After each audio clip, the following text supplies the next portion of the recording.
Hello and welcome to Positively United today, Saturday the 16th of May 2026, which I have a feeling will go down in history because it feels like today is the very first day of Michael Carrick being the permanent head coach at Manchester United because, and let's run straight over to that story, the BBC have announced on their website that Michael Carrick has reached agreement with United to become the next permanent head coach. Sami Mokbel, their senior football correspondent, has said Manchester United have reached an agreement with Michael Carrick to become the club's permanent head coach. The formal process of exchanging contracts is now underway, with an announcement expected inside the next 48 hours. As things stand, there is some doubt about whether the formalities can be completed before Sunday's match against Nottingham Forest, but there is a will to have it done in time, I bet there is, for the club's final home game of the season. Carrick will sign an initial 2-year deal with an option of an additional 12 months. So there it is.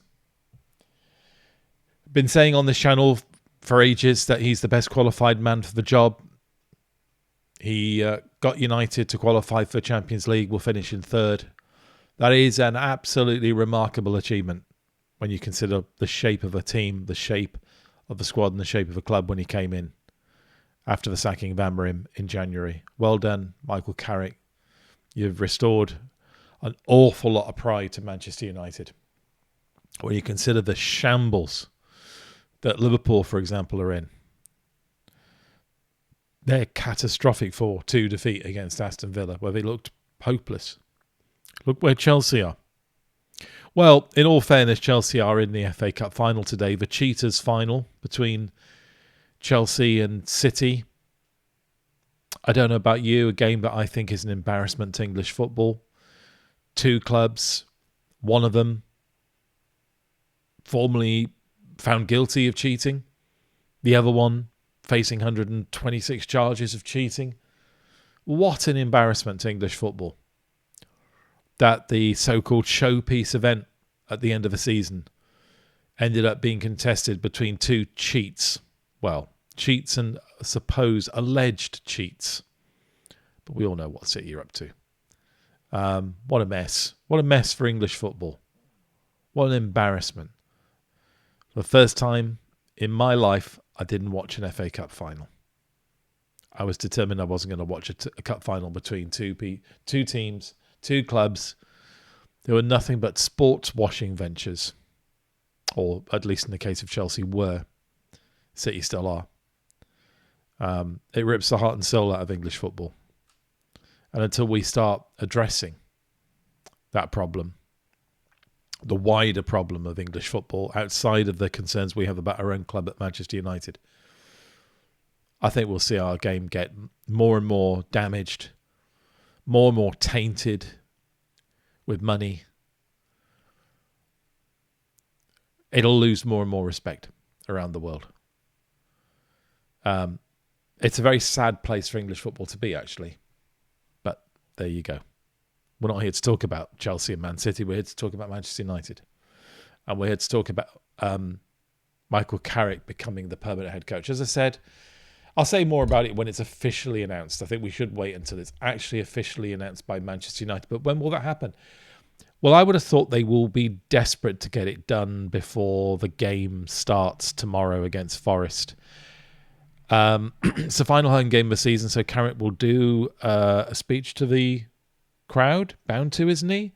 I would imagine it'd be profoundly embarrassing if he has to do that speech with him not being named as the permanent head coach, either at that precise moment, in some sort of ceremony after the game, or before the game, or an announcement way before the game, like at midday or early morning or something like that. I would imagine they're bending over backwards to get that deal done today. In fact, I would imagine it's already been done today. I would imagine it has all been done today. Where's Michael Carrick today?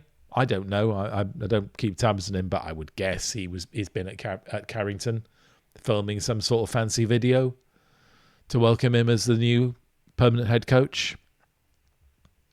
He's best man for the job. No one's better qualified in world football. Why do I say that? When there's maybe Ancelotti we could have got, or Tuchel we could have got, or Nagelsmann we could have got. Because of these reasons. He knows Manchester United inside out. He's played for the club. He's played for its most successful ever manager. He's won trophy after trophy after trophy at this club with some great players. Why is that relevant to him being manager? Of course it's relevant to him being manager. He knows how successful this club can be. He was an integral part of its success, and he saw our best manager ever, well, most successful manager ever, at work. You don't think that's background? You don't think that is an education? If you don't, why does anybody go to school? Why does anybody go to college? Why does anybody do a qualification if they're not learning off someone? He learned off the best. He learned off Sir Alex Ferguson. Let's hope Sir Alex is fully fit, by the way, to attend tomorrow's game. So his background is superb. Then there's the track record. It's no accident that Michael Carrick has been nominated for Manager of the Year. I think he's still got the best points record in the Premier League since he became head coach at United. I still think there's no club that's got more points than United since he's been head coach at United.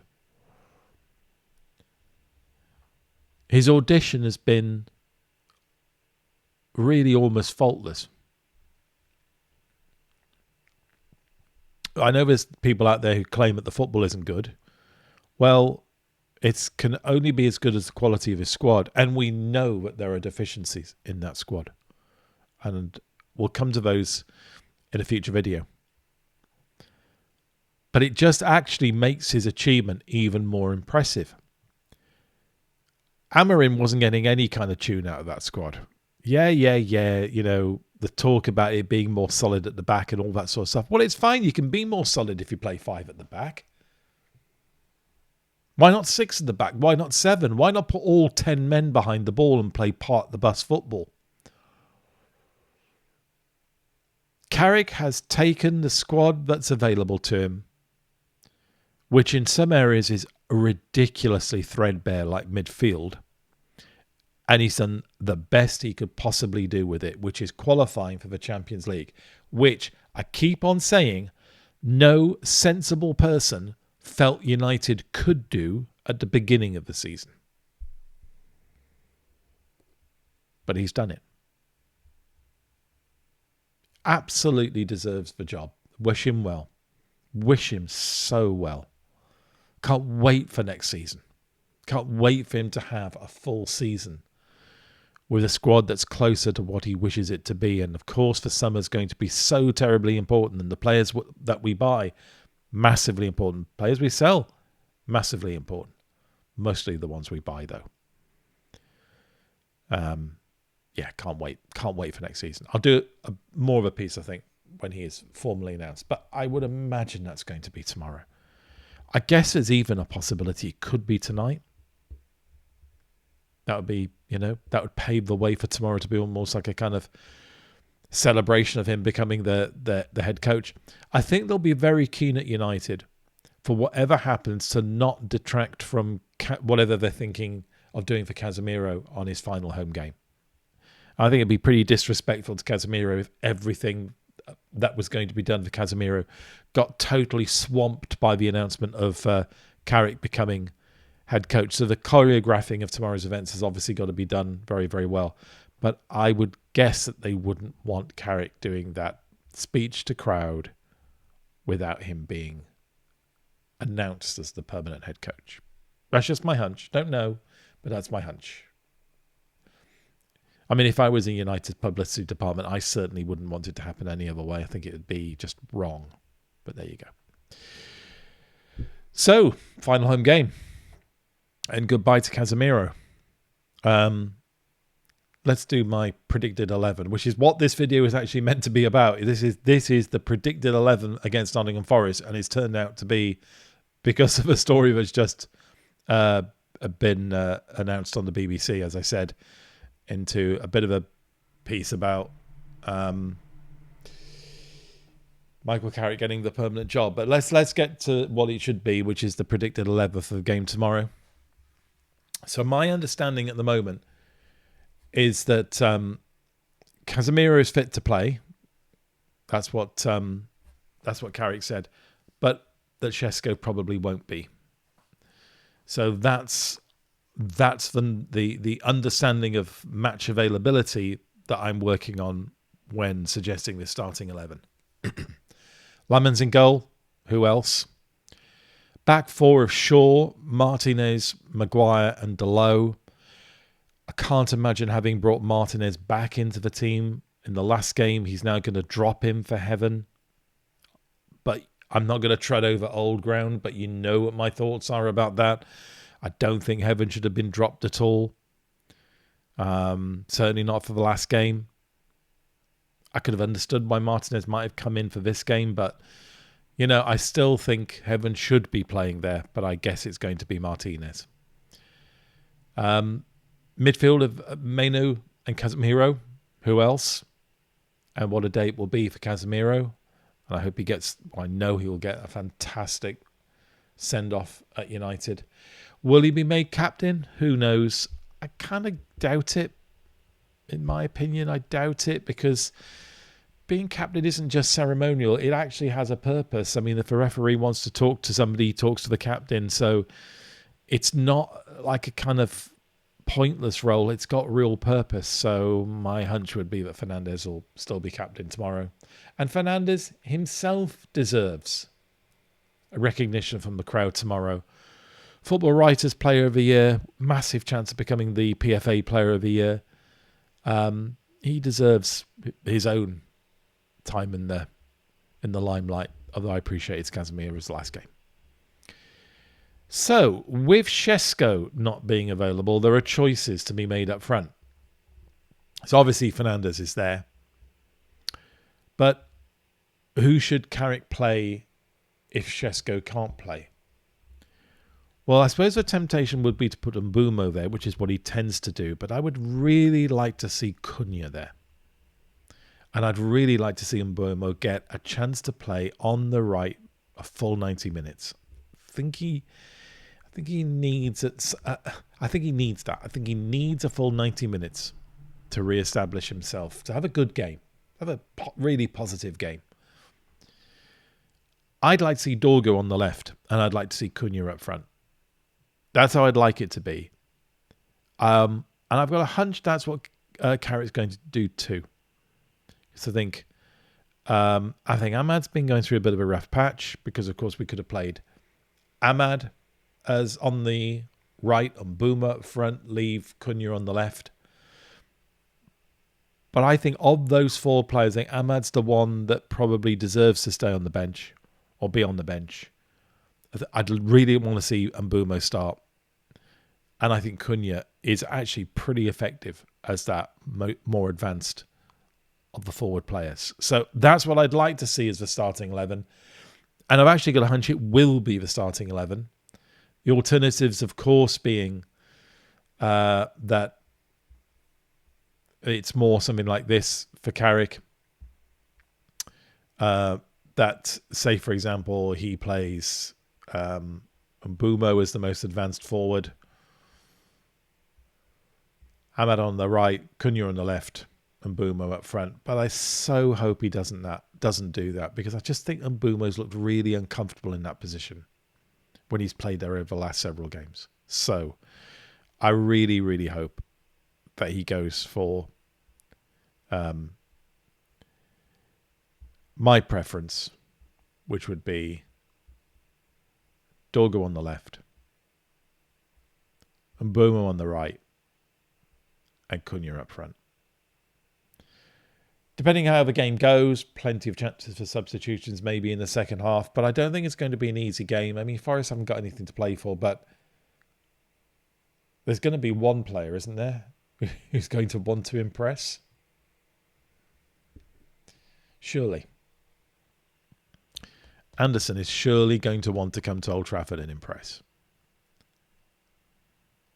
The thing about Elliot Anderson is everybody kind of assumes he's going to City. And I've pretty much assumed he's going to City for quite some time.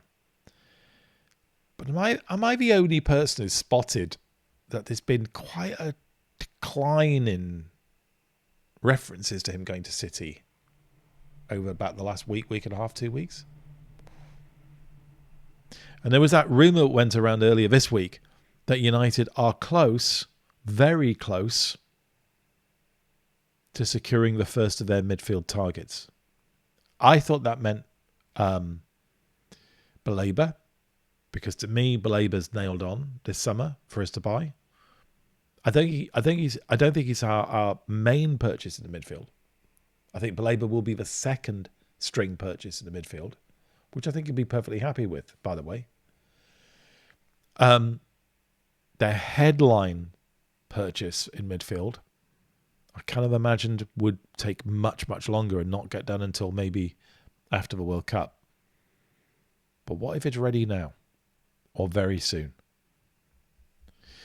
Some people have poo-pooed the idea, or one of the things that might drag Elliot Anderson to United is the prospect of not replacing Casemiro, but playing alongside Kobbie Mainoo.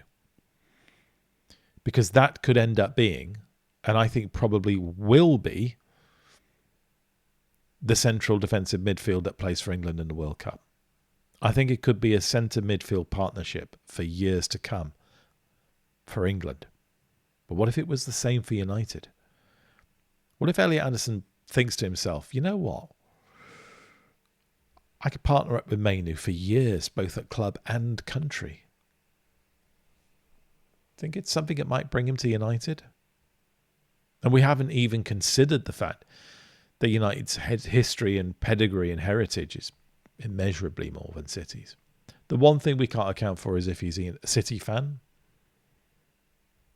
Bit unaccountable if he is. But there you go. Strange things have happened. But we're speculating. I think the things we definitely know about tomorrow is Carrick will get announced as permanent head coach. Can't wait. Absolutely can't wait. I'll be cheering to the rafters. I might even pop out and get myself a cheap bottle of Plonk from Tesco. Oh, is that advertising? And toast the man when it gets announced. Can't wait. I can't wait for him to become a successful manager at Manchester United. I really think he will. I really think he will. I think as a man, he's got the qualities to do it. He's not noisy. He's not brash. He's not Mr. Personality. And I actually believe it in very many ways. That's why some of the YouTubers out there and some of the ex-players have gone out of their way to be so horrible to him over the last several weeks. Shame on them. But we can be entirely positive from now on. The lack of certainty is over. United can go into the transfer market telling players who the manager is, what the setup's going to be, what the ambition is. Yeah, wonderful. Let's move on. Let's move on really, really positively. This is my predicted 11 for the game against Forest. I'll do maybe a combined match reaction and player ratings tomorrow. Don't know when I'll do the 5 insights, because I guess there'll also be a video possibly about Carrick becoming the permanent head coach. But it'll work itself out. But there'll definitely be something tomorrow after the game. If you liked today's video, please hit the like button. If you like what I do on this channel, please subscribe. If you think somebody else who's a United fan would like to view this channel too, let them know about it and try and persuade them to subscribe too. If you and your friends subscribe, make sure you hit the bell icon, because that will let you know when I'm producing new videos and releasing them on this channel. Follow me on X. On X, it's Positively United, United spelled UTD. I post on X as often as I can, which is more often than I post videos onto this channel. But until tomorrow, and to the match reaction and player ratings video, and possibly a welcome to Michael Carrick video, always remain Positively United.